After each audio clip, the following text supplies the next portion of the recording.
Hello students, I hope you all are doing well. जैसा कि मैंने आपको अपने पिछले वीडियो में कहा था कि हम ट्वेल्थ का एक नया सीरीज़ स्टार्ट करने वाले हैं, क्योंकि लॉकडाउन की वजह से आपके एग्ज़ाम्स सीबीएसई के पोस्टपोन हो गए हैं और 2 जुलाई को नए एग्ज़ाम्स की डेट्स आई हैं। तो इस एक मंथ में हम क्या करेंगे, हम दोबारा रिवाइज करेंगे हिंदी के चैप्टर्स को, और इसकी शुरुआत हम हिंदी की पोएम से करेंगे, क्योंकि स्टूडेंट्स को अक्सर जो डिफ़िकल्टी है वो पोएम में आती है। तो हम इसमें बहुत ज़्यादा डिटेल में नहीं डिस्कस करने वाले हैं, लेकिन हाँ, मैं आपको जो इसके इम्पॉर्टेंट वर्ड्स हैं, रूट वर्ड्स हैं जो एग्ज़ाम्स में आते हैं और बच्चे इसमें फंसते हैं स्पेशली, उसको डिस्कस करेंगे। और साथ ही सारी कविताओं का भावार्थ डिस्कस करेंगे, और जो मेन मेन पॉइंट्स हैं, मेन मेन क्वेश्चंस आ सकते हैं, वो भी डिस्कस करेंगे, सो दैट कि you can achieve good marks in your Hindi exams. तो आज हम आपकी सबसे पहली कविता डिस्कस करने जा रहे हैं, जिसका नाम है आत्म परिचय। तो आप सब ने ये पढ़ी हुई है आत्म परिचय कविता, आपके टीचर्स ने भी पढ़ाई हुई होगी। आपको पता होगा कि ये कविता हरिवंश राय बच्चन जी ने लिखी है। हरिवंश राय बच्चन जी जो थे, उनकी कविताओं में एक अलग प्रकार का जोश होता था, और वो सीधी बात अपनी एक लीक से हटकर, मतलब नॉर्मली जो कवि थे उनके टाइम पे, तो उससे अलग हटकर कहने के लिए बहुत ही ज़्यादा फेमस थे। तो इस कविता में भी इसी प्रकार से उन्होंने अपने ज़िंदगी के प्रेम को बताया है, कि जो उनके ज़िंदगी में प्रेम था उसको खुलकर स्वीकार किया है, और अपने जीवन और अपने प्रेम और अपने मन, इनका संघर्ष बताया है कि ये कैसे लाइफ में, हर किसी के लाइफ में ये चलती रहती हैं। तो कविता कुछ इस प्रकार है। मैं जग जीवन का भार लिए फिरता हूँ, फिर भी जीवन में प्यार लिए फिरता हूँ। कर दिया किसी ने झंकृत जिनको छूकर, मैं सांसों के 2 तार लिए फिरता हूँ। अब यहाँ पे जो कवि है वो कह रहा है कि मैं इस जग रूपी जीवन का, मतलब मेरा जो लाइफ है ये क्या है, एक संसार के समान है, इसका भार लिए फिरता हूँ। ये नॉर्मली हम सबकी लाइफ में होता है कि हमें लगता है कि हम अपनी ज़िंदगी को ढो रहे हैं, ठीक है, लेकिन सबको ज़िंदगी कहीं ना कहीं डिफ़िकल्टीज, प्रॉब्लम्स भी आती हैं सबकी लाइफ में। लेकिन इसके बाद भी पोएट क्या कह रहा है कि फिर भी मैं अपने जीवन में प्यार लिए फिरता हूँ, इतनी प्रॉब्लम्स होने के बाद भी मेरे लाइफ में प्यार है। अब क्यों है, तो कर दिया किसी ने झंकृत जिनको छूकर, मैं सांसों के 2 तार लिए फिरता हूँ। झंकृत का मतलब होता है, जब भी हम कोई म्यूजिकल इंस्ट्रूमेंट्स बजाते हैं तो उससे जो आवाज़ आती है उसको झंकृत कहते हैं। तो इनके जीवन में भी कोई ऐसा है, वो इनकी प्रेमिका हो सकती है, वो इनके कोई ईश्वर हो सकते हैं, या इनकी कोई भी दोस्त हो सकते हैं, कोई भी ऐसा पर्सन है इस कवि के जीवन में, जिसने इसके जीवन को, इसके लाइफ को झंकृत कर दिया है, कोई मानो संगीत से नहला दिया हो। तो वो कहते हैं कि मैं इसीलिए अपने लाइफ में, अपने ज़िंदगी में 2 सांसों के 2 तार, मतलब मेरा जीवन जो है वो संगीत की तरह है। जीवन में भार है, फिर भी प्यार है, और जीवन संगीत की तरह है, और बहुत ही प्यारा जीवन है। अगली लाइन्स हैं, मैं स्नेह सुरा का पान किया करता हूँ, मैं कभी न जग का ध्यान किया करता हूँ। जग पूछ रहा उनको जो जग की गाते, मैं अपने मन का गान किया करता हूँ। अब यहाँ पे उन्होंने विरोधाभास दिखाया है, मतलब अपोजिशन दिखाई है, अपोजिट डायरेक्शन में बातें बोल रहे हैं। तो वो क्या कह रहे हैं, स्नेह सुरा, स्नेह का मतलब होता है प्यार, और सुरा का मतलब क्या होता है, शराब या मादकता वाली कोई चीज़। तो वो कहते हैं कि मैं सुरा मतलब शराब, मैं भी एक नशा करता हूँ, लेकिन वो प्रेम का नशा है, और लोगों के लिए करुणा का नशा है, मतलब लोगों के लिए एम्पैथी रखता हूँ, ठीक है। मैं जग में रहता तो हूँ, भार भी लेता हूँ, लेकिन कभी भी जग का ध्यान नहीं करता हूँ। ध्यान नहीं करना मतलब जो व्यर्थ के आडंबरों में लोग पड़ जाते हैं, है ना। कई बार लोग, हम ईर्ष्या करते हैं, लालच करते हैं, तो मैं इन आडंबरों में नहीं पड़ता हूँ।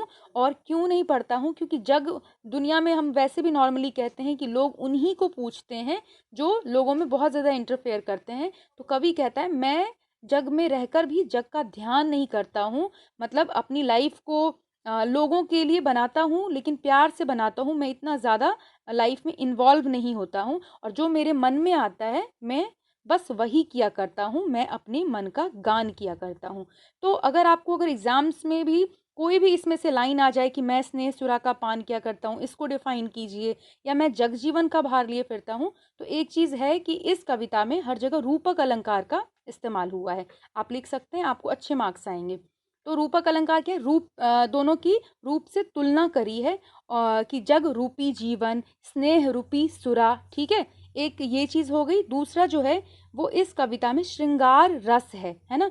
जब भी ऐसे पोएम हो तो आपको ये पता होना चाहिए कि उसमें हम लिखते हैं कि इसमें श्रृंगार रस है, और इसकी भाषा जो है वो बहुत ही सरल है, सहज है और प्रवाहमयी है और बहुत ही मृदुल है ना, जो मीठी भाषा कहते हैं उसका इस्तेमाल यहाँ पे कवि ने किया है। अब आगे की लाइंस में कवि कहते हैं, मैं निज उर के उद्गार लिए फिरता हूँ, मैं निज उर के उपहार लिए फिरता हूँ, है यह अपूर्ण संसार न मुझको भाता, मैं स्वप्नों का संसार लिए फिरता हूँ।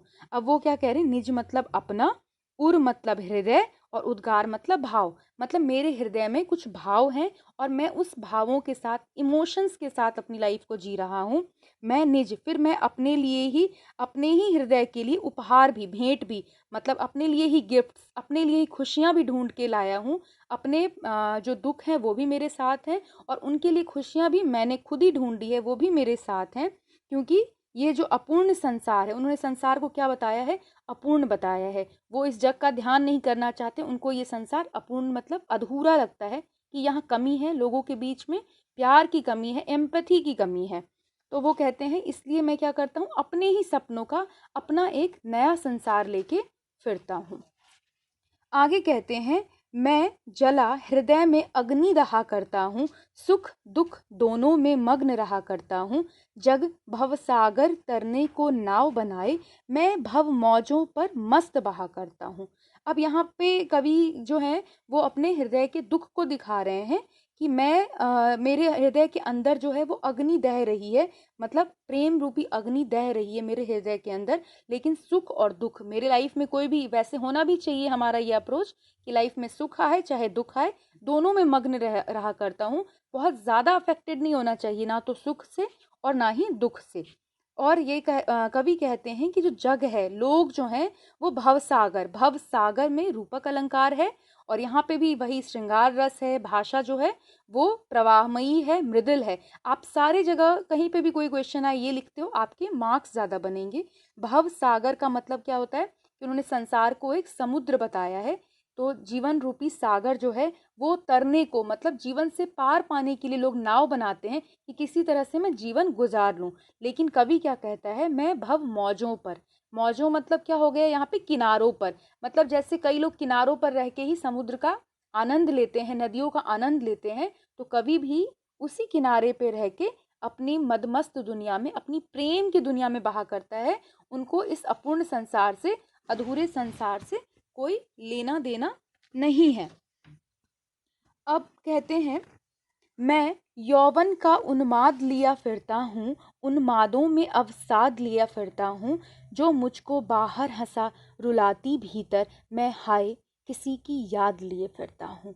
अब यहाँ पे उन्होंने अपने युवावस्था की, अपने जवानी का वर्णन किया है। उन्होंने, उन्माद का मतलब होता है पागलपन।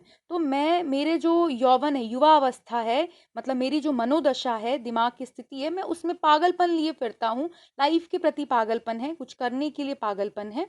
लेकिन उस पागलपन में भी, उन्माद मतलब पागलपन, तो उस पागलपन में भी अवसाद है, दुख भी है। ये नहीं है, हम सारे लोग लाइफ में पागल होते हैं। कई लोग अपने एम को अचीव करने के लिए पागल होते हैं, कई लोग गोल को अचीव करने, कई लोग जिंदगी जीने के लिए पागल होते हैं। तो सबकी अपनी अपनी एक अवस्था होती है, लेकिन उनमें भी प्रॉब्लम्स तो आती ही हैं। अवसाद मतलब डिफिकल्टीज, प्रॉब्लम्स। तो कभी भी उन उन्मादों में, अपने जीवन की यादों में डिफिकल्टीज भी लेके घूमता है, जो बाहर हंसा। क्योंकि हम कई बार प्रिटेंड करते हैं, वैसे कभी भी प्रिटेंड करता है कि मैं बहुत खुश हूँ, लेकिन अंदर अंदर उसको रुलाती भी है, रुलाती भीतर। क्योंकि वो अपने हृदय में, अपने दिल में किसी की याद लिए फिरता है। हम सभी किसी की याद लिए फिरते हैं। ये हो सकता है कि हमारा कोई गोल हो जो हमें अचीव करना हो, हमारे कोई अपने हो, वो आपके मदर फादर हो सकते हैं, पेरेंट्स हो सकते हैं, गार्जियन हो सकते हैं, ब्रदर्स हो सकते हैं, कोई आपका फ्रेंड हो सकता है, ठीक है। तो वैसे ही कवि भी जो है वो यही कहना चाह रहा है। आगे कवि कहते हैं, कर यत्न मिटे सब सत्य किसी ने जाना, नादान वही है हाय जहाँ पर दाना, फिर मूढ़ न क्या जग जो इस पर भी सीखे, मैं सीख रहा हूँ सीखा ज्ञान भुलाना।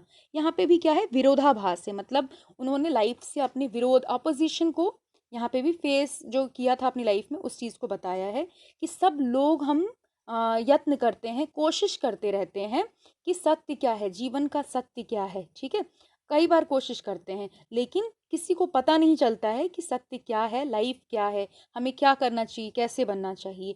और नादान वही है, वही नासमझ है जो वहाँ पर दाना समझ लेता है कि क्या कहते हैं ये जो जीवन है उसी को समझ लेता है कि यही सब कुछ है, या फिर जो हमारे लोभ और मोह की दशाएं हैं उनमें फंस जाता है।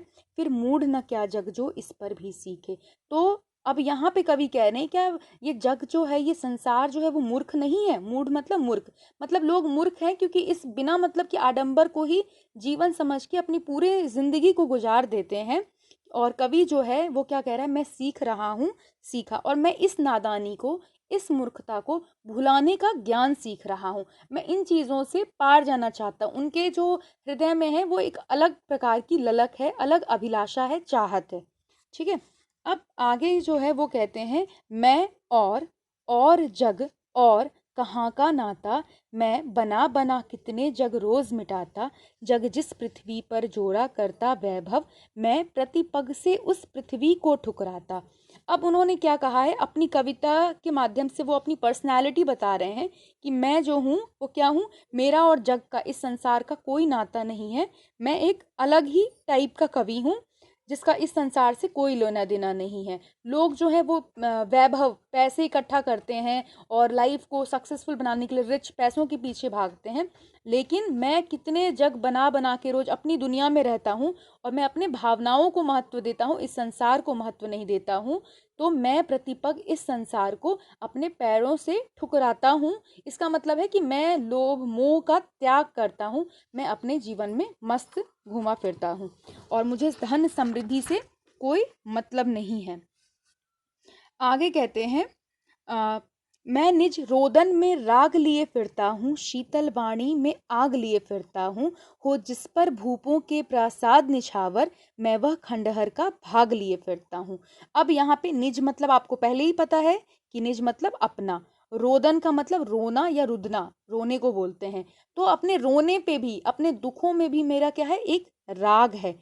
ठीक है, उसमें भी एक प्रेम है। शीतल वाणी में, मेरी वाणी बहुत शीतल है, मैं शीतलता के साथ ही आग मतलब कोई ऐसे सामाजिक चेंज लाने के लिए जो मेरी वाणी है वो हमेशा तत्पर रहती है। तो मेरी शीतल वाणी में भी आग है।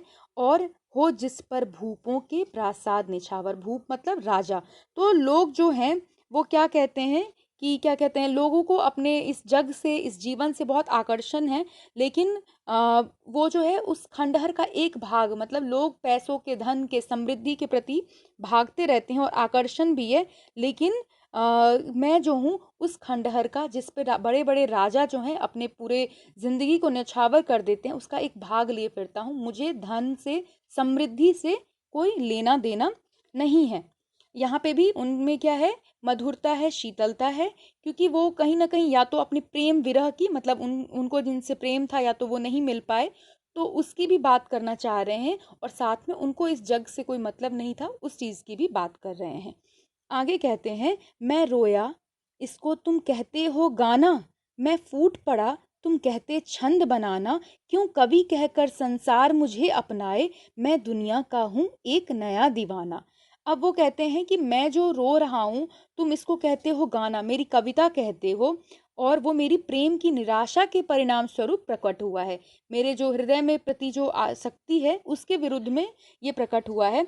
और मैं फूट पड़ा हूँ, मतलब मैं अपने कविता में इतना भाव विभोर हो गया हूँ, तो तुम इसको छंद बनाना, कविता की पंक्तियां बनाना कह रहे हो। और मुझे ये संसार क्यों कवि कहता है, मैं तो कवि नहीं हूँ, मैं दुनिया का एक नया दीवाना हूँ जो अपने प्रेम में लीन हूँ और अपने प्रेम से इस संसार को बदलना चाहता हूँ। आगे कहते हैं, मैं दीवानों का वेश लिए फिरता हूँ, मैं मादकता निशेष लिए फिरता हूँ, जिसको सुनकर जग झूम झुके लहराए, मैं मस्ती का संदेश लिए फिरता हूँ।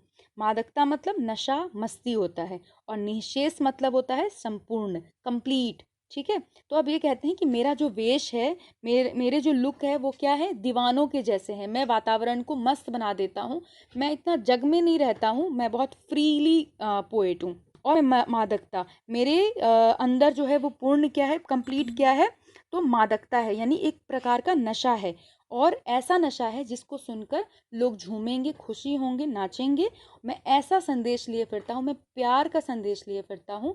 मेरे अंदर व्यर्थ का मोह नहीं है, लोभ नहीं है इस जीवन को लेकर। तो यहाँ पर भी वही चीज़ें हैं, श्रृंगार रस की का प्रयोग हुआ है। और उसके बाद फिर क्या कहते हैं, इनकी जो भाषा है वो मस्ती की भाषा है, मादकता की भाषा है, कोमलता की भाषा है। तो आपको अगर इनमें से कोई भी लाइंस आ जाती हैं इस पोएम के ऊपर, तो आप ये चीज़ें लिख सकते हो। बाकी इस वीडियो के साथ हम आपको लिस्ट देंगे जिसमें जो इम्पॉर्टेंट वर्ड्स हैं उन वर्ड्स के डिफ़िकल्ट मीनिंग्स जो हैं उसको इजी लैंग्वेज में डिस्क्राइब किए हुआ होगा, तो आप उसकी मदद से पढ़ सकते हो। And do revise this, you will surely achieve better marks in your Hindi examinations. Stay tuned to this channel. आगे हम इसका अगला पार्ट दिन जल्दी जल्दी ढलता है पोस्ट करेंगे, और साथ ही आपके बाकी चैप्टर्स, बाकी पोएम्स भी कवर करेंगे। And thank you so much for listening.